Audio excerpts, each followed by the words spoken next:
नमस्कार दोस्तों, स्वागत है आपका स्टडी फॉर जुडिशरी चैनल में। देखो, हम लोग जो है इंडियन हिस्ट्री की क्लासेस हमने स्टार्ट कर दी थी। फर्स्ट वीडियो मैंने अपने चैनल पे अपलोड कर दिया है, जिसमें मैंने आपको सिंधु सभ्यता के बारे में पढ़ाया था। सिंधु सभ्यता का पार्ट 1 बताया है कि किस तरीके से सिंधु सभ्यता की खुदाई के बारे में शुरुआत की गई 1921 में, और किस दयाराम साहनी जी का कितना योगदान रहा था। प्लस मैंने आपको बताया कि कौन कौन से क्षेत्र सिंधु सभ्यता के अंतर्गत जो आते थे, कितना विस्तार था इस सभ्यता का, प्लस कि कौन कौन सी वहां पर इमारतें थी, जैसे कि मैंने विशाल अन्नागार बताया, स्नानागार बताया, मोहनजोदड़ो, हड़प्पा, इन सब के बारे में आपको मैंने फर्स्ट क्लास में बता दिया था। अगर आपने वो वीडियो नहीं देखी है तो आप चैनल पे जाकर के फर्स्ट वीडियो को देख सकते हैं। आज हम सेकंड पार्ट करेंगे सिंधु सभ्यता का, और कोशिश करेंगे कि ये टॉपिक हमारा आज वीडियो में खत्म हो जाए। मैंने आपको लास्ट वीडियो में बताया था कि सिंधु सभ्यता का व्यापार एक देश से दूसरे देशों के साथ में होता था। ठीक है, तो हम इस वीडियो में यही देखेंगे कि किस देश के साथ में या किस राज्य के साथ में विस्तार इनका जो व्यापार होता था। और भी चीजें हैं, जैसे कि उर्वरकता की देवी किसको कहते थे, और चीजें हम इस वीडियो में देख लेंगे। लास्ट तक बने रहेगा वीडियो में। और देखो, ये हम यूपी एपीओ की तैयारी करा रहे हैं, उत्तर प्रदेश एपीओ के लिए, पर ऐसा नहीं है कि ये जीके किसी और एग्जाम के लिए नहीं आएगी।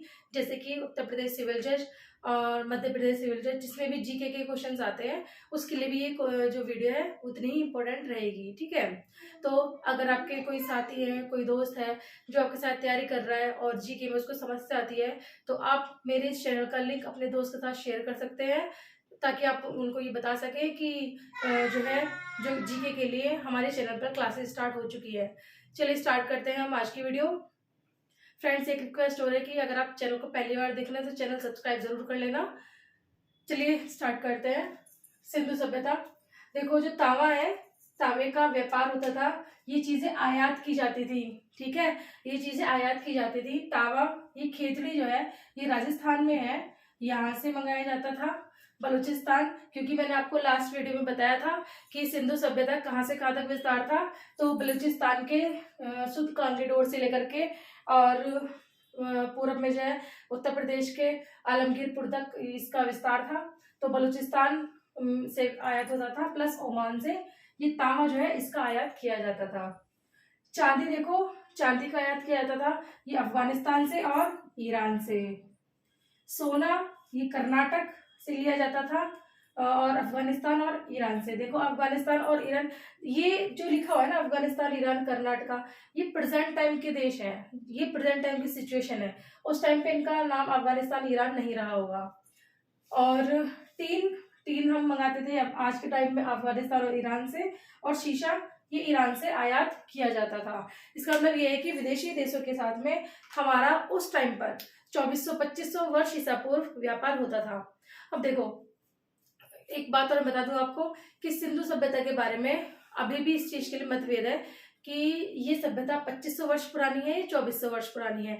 कहीं कहीं आपको 2500 से लेकर के 1700 मिलेगा, और कहीं आपको 2400 से 1750 लगभग इतना मिलेगा। ठीक है, तो आगे देखते हैं, मैं ये रफ कर देती हूँ।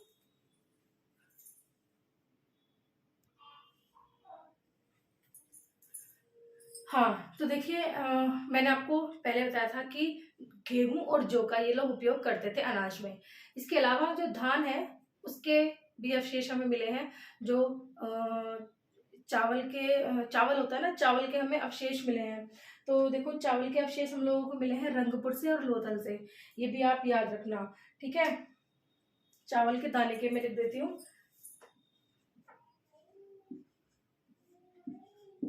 चावल के दाने के हमें अवशेष मिले हैं। तो ये अवशेष कहाँ मिले हैं हम लोगों को?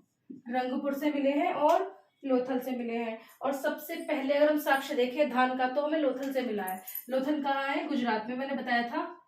लोथल व रंगपुर से इसके जो है हमें प्रमाण मिले हैं। सबसे पहले हमें लोथल में मिला है धान। इस समय ही पता चलता है कि ये लोग जो है धान का भी प्रयोग अनाज के रूप में करते थे। मीठे के रूप में जब इनको मीठा करना होता था तो शहद का प्रयोग करते थे। मैंने आपको बता चुकी हूँ ये बात। देखो, इनकी एक तोल की इकाई हुआ करती थी, जैसे हम तोलते हैं ना चीजों को, 1 किलो 2 किलो, इनकी भी तोल की इकाई होती थी।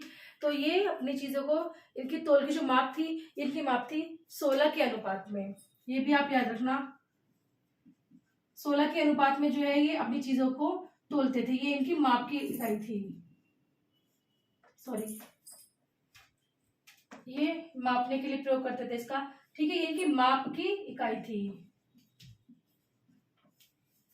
16 के अनुपात में ये इसको मापते थे। अब देखो एक शब्द बताती हूँ मैं आपको जिसका नाम है मेलुहा। मेलुहा, इसका क्या मतलब है? इसका क्या मतलब है मेलुहा? जब सिंधु सभ्यता रही थी उस टाइम पे एक सभ्यता और चल रही थी ईरान में जिसका नाम है मेसोपोटामिया की सभ्यता। मिस्र के आस पास थी ये सभ्यता, मेसोपोटामिया की सभ्यता। उस सभ्यता में जो है उनके जो प्रमाण मिले हैं वहां पर एक शब्द का प्रयोग किया गया है जिसका नाम है मेलुहा। और ये मेलुहा, ये हम इस चीज का मतलब हम ये विश्वास करते हैं कि मेलुहा जो है सिंधु सभ्यता के लिए ही इस्तेमाल किया गया कोई शब्द है। मतलब वो लोग सिंधु सभ्यता के लिए मेलुहा शब्द का प्रयोग करते थे, ठीक है। ये मेसोपोटामिया के जो अभिलेख मिले हैं हमें, ये मेसोपोटामिया के अभिलेखों से हमें पता चलता है।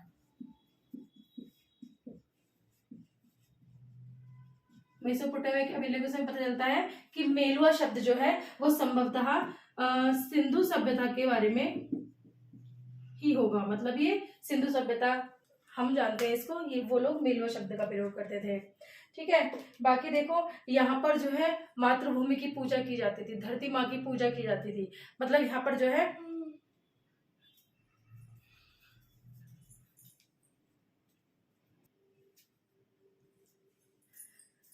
तो यहाँ पे जो है मातृ सत्तात्मक था। मतलब यहाँ पर जो है स्त्री को बहुत सम्मान मिलता था। देखो मंदिरों के तो यहाँ पर अवशेष नहीं मिले हैं कि मूर्ति पूजा करते थे या फिर मंदिर मतलब मंदिर बने हुए नहीं मिले हैं कि मंदिर बना करके उसमें मूर्ति स्थापित करके पूजा करते थे। हाँ, लेकिन इनका जो है धार्मिक रूप बहुत था, ये लोग बहुत धार्मिक हुआ करते थे। इनके पास में उपासना के लिए बहुत चीजें थी। जैसे बताती हूँ मैं आपको, ये किस किस के उपासक थे, किस चीज की उपासना करते थे, किस देवी की, किस देवता की। तो देखो ये लोग जो है उर्वरकता की देवी बोलते थे धरती को। क्वेश्चन अगर बने कि उर्वरकता की देवी हड़प्पा सभ्यता कालीन में किसके लिए प्रयोग की जाती थी, तो ये धरती को जो है ये उर्वरकता की देवी बोलते थे। प्लस जो है इनकी पूजा करते थे, ठीक है, धरती की पूजा करते थे उर्वरकता की देवी के रूप में। इसके अलावा ये लोग जो है शिव जी की भी पूजा करते थे। शिव जी की पूजा का प्रश्न हमें मिला है, जैसे कि आपको बताया था, एक जो है मूर्ति जो मिली है हमें जो पशुपतिनाथ की है, और जो नटराज बोलते हैं उसको, जो नृत्य करती हुई एक तावे की जो मूर्ति मिली है, तो हम ये अंदाजा लगाते हैं कि वो कहीं ना कहीं शिव जी हैं, ठीक है। और यहाँ पर ये लोग वृक्ष की पूजा करते थे, शिव जी की पूजा करते थे वे, ये लोग वृक्ष की पूजा करते थे, ठीक है। मतलब अगर हम देखें तो ये प्रकृति प्रेमी थे, ये प्रकृति की चीजों से बहुत प्रेम करते थे ये लोग। इसके अलावा ये जो है मातृ देवी की बता चुकी, मातृ देवी यानी धरती की पूजा करते थे ये। एक जो है ये कुवड़ वाला सांड होता है ना, कुवड़ वाला सांड था, वो इनके लिए विशेष पूजनीय था। कुवड़ वाला सांड इनके लिए जो है विशेष पूजनीय था। स्त्री जो है मूर्तियां बनाती थी, मिट्टी की मूर्ति बनाती थी, ठीक है। मतलब ये देखो, ये कहना चाह रहे हैं कि स्त्रियां भी व्यापार में उस टाइम पर व्यापार में बहुत ज्यादा उनका योगदान था। स्त्रियां जो है मूर्तियां बनाती थी और स्त्री की ही पूजा वहां पर की जाती थी। जैसे हमारा आज का समाज है, तो आज का समाज हमारा पितृसत्तात्मक है, पुरुष प्रधान है हमारे इस टाइम पर, लेकिन उस टाइम पर जो है स्त्रियों का सम्मान बहुत हुआ करता था, ठीक है। इसके अलावा अभी हम और देखें, मैंने आपको बताया था कि ये जो अपने बर्तन बनाते थे ना, बर्तन के ऊपर ही चित्रकारी करते थे। जो बर्तन ये लोग रंगते थे उन पर लाल और काले रंग के डिजाइन बनाते थे। लाल रंग का बर्तन तो उसमें काले रंग का डिजाइन बनाते थे ये लोग बर्तनों पर, ठीक है। ये लोग तलवार वलवार से तो परिचित नहीं थे, इन लोगों को तलवार का तो नहीं पता था। हाँ, लेकिन इनके पास में इस तरीके के थे कि ये समय आने पर अपनी रक्षा कर सके किसी मतलब किसी भी जानवर से।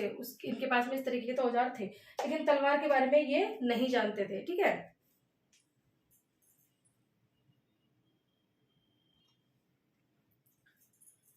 देखो मनोरंजन के लिए ये लोग क्या करते थे, मनोरंजन के लिए ये लोग जो है मछलियां पकड़ते थे, शिकार करते थे, पक्षियों को लड़वाते थे। जैसे कि आज भी हम देखें बहुत जगह पे होता है कि मुर्गे इन सब चीज़ों को लड़वा लेते हैं, और चौपड़ और पासा खेलते थे ये लोग। ठीक है, इसके अलावा देखो एक क्वेश्चन और बनता है, मैंने आपको बताना भूल गई थी वो, कि कांच की जो चूड़ियाँ हैं इनके अवशेष मिले हैं हमें, वो कहाँ से मिले हैं? तो ये देखो हमें मिले हैं ये कालीबंगन से। कालीबंगन कहाँ पर है? राजस्थान में। यहाँ से जो है हमें कांच की चूड़ियों के अवशेष मिले हैं। आगे देखते हैं हम, और इसको आज इसको हम वीडियो में खत्म कर देंगे पूरा ये सिंधु सभ्यता। देखो मैंने आपको बहुत ज्यादा डिटेल में नहीं बता रही, बहुत शॉर्ट में बता रही हूँ। अगर आपने ये भी पढ़ लिया है, मतलब जितना मेरे चैनल पे अपलोड हो रहे हैं वीडियोस उतना भी पढ़ लिया तो आपके लिए काफी है, फिर आपको कोई बुक उठाने की जरूरत नहीं है। ठीक है, अब हम ये देखेंगे कि किसने, जैसे कि आपको बताया था मैंने कि दयाराम सहानी ने जो है खुदाई करवाई थी सबसे पहले सिंधु सभ्यता की। तो किसने कहाँ खुदाई करवाई, किस वर्ष करवाई, और वो स्थान आज के टाइम पर कहाँ पर है, उसको हम चार्ट बना लेते हैं। उसको हम एक ही चार्ट में पूरा फिनिश कर देंगे। ठीक है,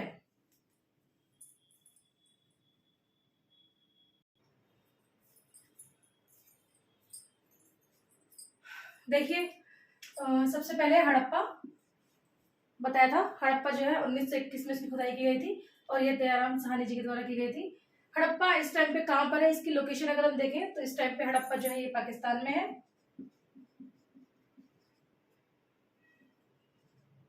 पाकिस्तान में है, कि ब्लैक मार्कर ले लेती हूँ मैं, पाकिस्तान के मोंटगोमरी जिले में है। मोंटगोमरी जिला है ये, वहां है ये। मोहनजोदड़ो ये खुदाई 1922 में की गई थी, और राखल दास बनर्जी इनका योगदान था, इन्होंने ये खुदाई करवाई थी। हड़प्पा ये मोहनजोदड़ो इस टाइम पर कहाँ है, तो ये भी जो है सिंध प्रांत में है, सिंध प्रांत के लकराना जिले में है। तो इसको हम बोल दे सकते हैं कि ये सिंध प्रांत पाकिस्तान में है। इसके अलावा हम देखें चहुदड़ो, इसकी खुदाई करवाई थी गोपाल मजूमदार ने, ये 1931 में इसकी खुदाई की गई थी। और ये चहुदड़ो ये भी सिंध प्रांत में इस टाइम पर, पाकिस्तान वाला जो एरिया है वहां पर है। अगला है कालीबंगन, इसकी खुदाई करवाई थी बीवी लाल और बी के थापड़ ने 1953 में। और कालीबंगन कहाँ पर है इस टाइम पे, तो ये हमारे देश राजस्थान में है। रोपड़ इसकी खुदाई करवाई थी ये गिरदत्त शर्मा ने 1953 में करवाई थी, 1956 में। और रोपड़ अगर हम देखें तो रोपड़ इस टाइम पे जो है ये सतलज नदी के किनारे पर है, पंजाब में रोपड़ है, पंजाब में सतलज नदी के किनारे एक शहर है ये।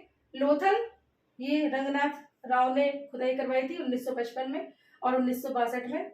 और लोथल कहाँ पर है, ये गुजरात में है। लोथल एक बंदरगाह था। अगला है आलमगीरपुर, ये यज्ञनाथ शर्मा ने करवाई थी। ये दोनों रोपड़ और आलमगीरपुर दोनों यज्ञनाथ शर्मा जी के द्वारा कराई गई थी खुदाई, 1958 में करवाई थी। और आलमगीरपुर कहाँ है ये, तो ये है उत्तर प्रदेश में। और आलमगीरपुर सिंधु सभ्यता का सबसे पूर्वी क्षेत्र है जहां तक इसका विस्तार है। ठीक है, इसके अलावा और देखते हैं, अभी और भी है नाम। ठीक है,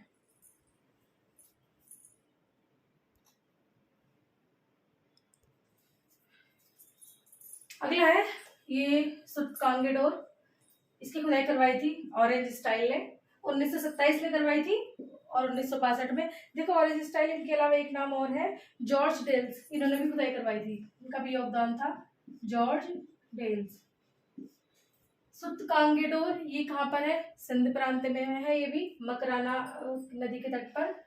अगला है धोलावीरा, ये रविंद्र सिंह बिष्ट, और जो है वनमाली ये भी रविंद्र सिंह बिष्ट। ये दोनों स्थानों की खुदाई रविंद्र सिंह बिष्ट जी के द्वारा करवाई गई थी। धौलावीरा की खुदाई 1990 से 91 और बनवाली ये 1974 में करवाई गई थी। धौलावीरा ये गुजरात में है और बनवाली ये हरियाणा में है। ठीक है, तो मैंने आपको ये बहुत छोटा सा चार्ट बताया जिसमें 10 स्थान बताए हैं कि किस स्थान की खुदाई किसने करवाई थी और कहाँ पर है, किस वर्ष करवाई थी। याद रखना इसको। बाकी देखिए मैंने आपको जो इम्पोर्टेंट है वो तो आपको बता ही दिया है। अगली वीडियो में हम लोग वैदिक सभ्यता के बारे में देख लेंगे। वीडियो को शेयर कर देना। अगर आपको कोई क्वेरी है तो आप मुझसे कमेंट बॉक्स में पूछ सकते हैं। वीडियो अच्छी लग रही हो लाइक कर देना वीडियो को। इस वीडियो में इतना ही। Thank you.